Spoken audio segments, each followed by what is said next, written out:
Right now, we're seeing a health sentiment score of -0.09, which is quite notable, especially given the recent momentum spike of +1.30.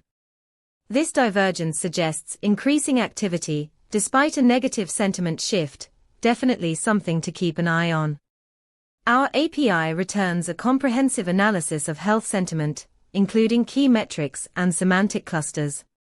With 18 clusters identified, you can drill down into the specific topics shaping these sentiments, like emerging health concerns or shifts in public perception. Imagine you're developing a health app. You could use this data to tailor notifications about trending health topics, ensuring your users receive timely and relevant information. To dive deeper into how you can leverage this data, check out pulsebit.lojenterprise.com/docs.